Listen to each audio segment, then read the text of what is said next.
President Xi, Excellencies, ladies and gentlemen, we meet against the background of global uncertainty and disruptive change. The space of SCO, fortunately, is experiencing one of those rare open moments of history when creative change, pragmatic pursuit of realistic objectives, commitment to problem solving, and systematic expansion of cooperation between and among states is creating a new environment of cooperation and trust. As a result, the prospects of emergence of a Euro-Asian continental economy are increasingly becoming certain. The chance to expand the open moment into a century of sustained opportunity for our peoples is real.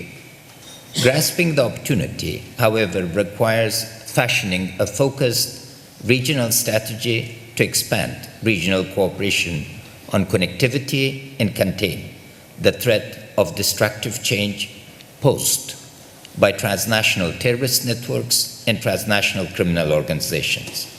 Such a strategy, by necessity, will require a change of perspective on the potential and problems of Afghanistan.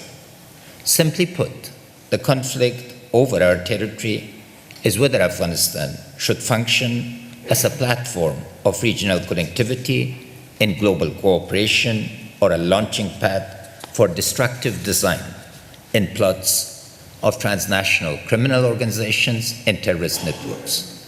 Permit me to make the case for how, despite the immense cost to our people by the imposed conflict, our prospects for becoming a platform for cooperation and connectivity are significantly improving.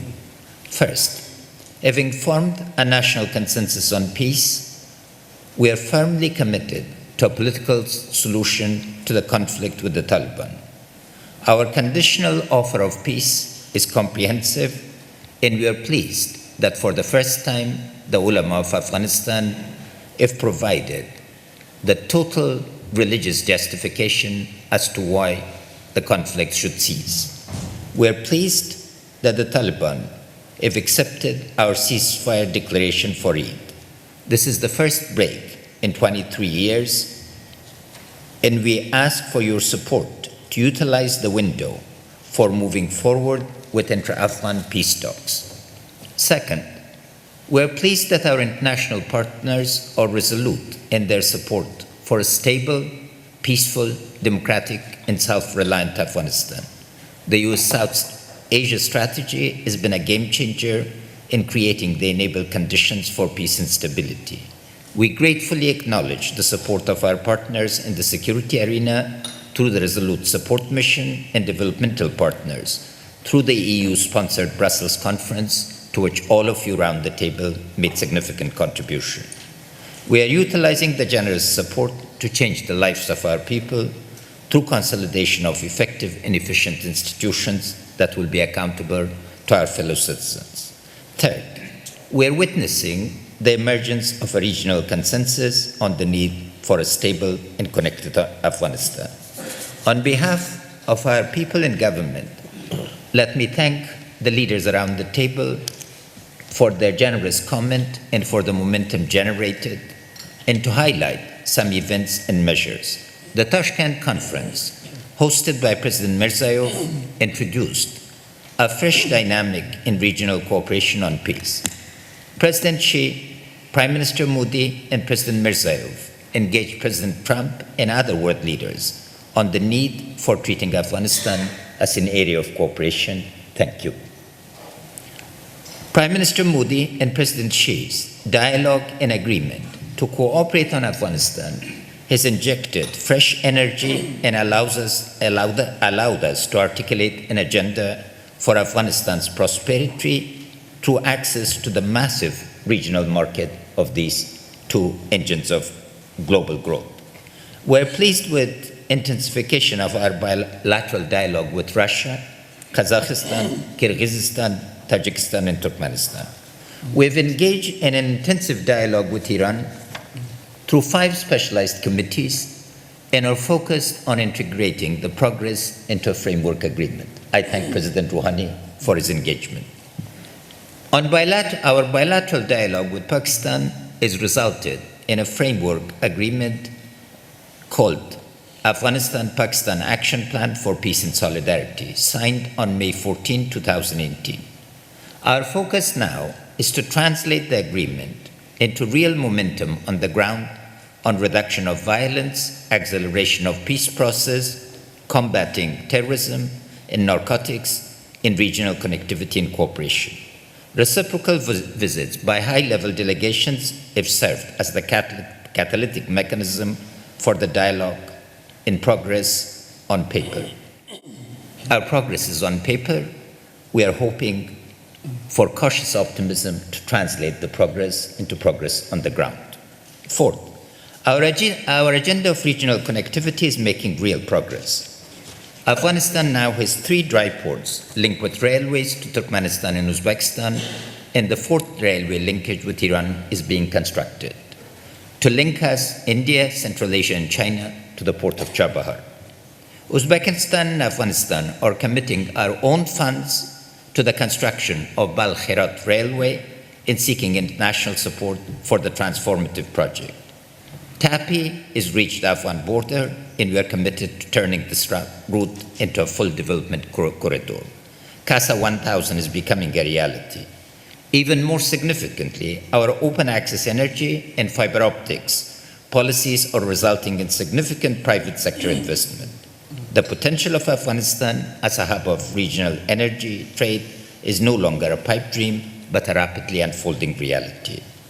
We are making weekly progress on expanding the national grid to provide power to drive the engines of growth. Regional transit agreements are linking us to China, Caucasus in Europe, and air corridors are fast expanding, thereby gradually lowering the cost of transport and access to the export economy.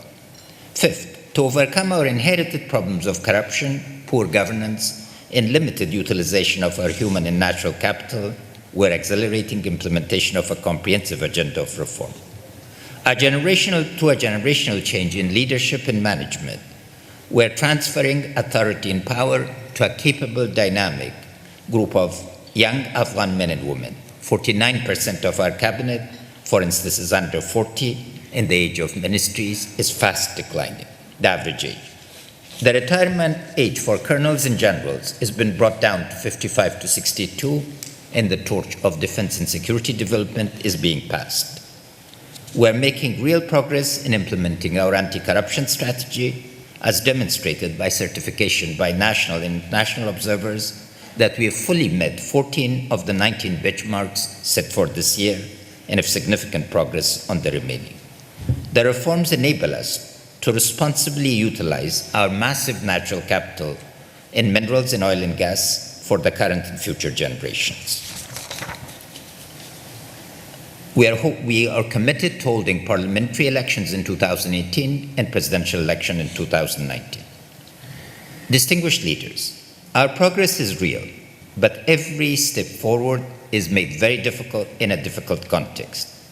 We're gaining our rights through the immense sacrifice and valor of our defense and security forces, the resilience and will of our people in the face of hardship and deprivations, and the commitment of the absolute majority of Afghan people to peace, stability, democracy, and prosperity. Forces of disorder, as exemplified by terrorist networks and criminal organizations, are dedicated to our destruction and your insecurity. The twin evils of terrorism and narcotics must therefore be confronted coherently, comprehensively, and cooperatively. The first step in this process is to create a narrative of cooperation on the basis of win-win conception of Afghanistan as a platform for regional connectivity and cooperation, and then harness the Shanghai spirit to create the necessary action plans for regional cooperation. I am pleased on the agreement on a SEO Afghanistan contact group and look forward to expanding cooperation. Geographically located at the heart of Asia, in a historical gateway to the Indian subcontinent, Afghanistan is poised to function as an Asian roundabout. It's not aid, but trade, but market access, transit investment, and regional cooperation that we seek to assume our rightful place in the rank of developmental states in countries and serve as an anchor of regional and international stability. Let me close by thanking President Xi and the people of Shanghai for excellent arrangements and exceptional hospitality. I had last visited in 1996 and am inspired by the transformation that has taken place. May the prosperity generated by your leadership, President Xi, continue for people of China and the benefits be extended to all of your neighbors. I congratulate Kyrgyzstan assuming the chairmanship and wish Secretary General Alimov all the best. Thank you.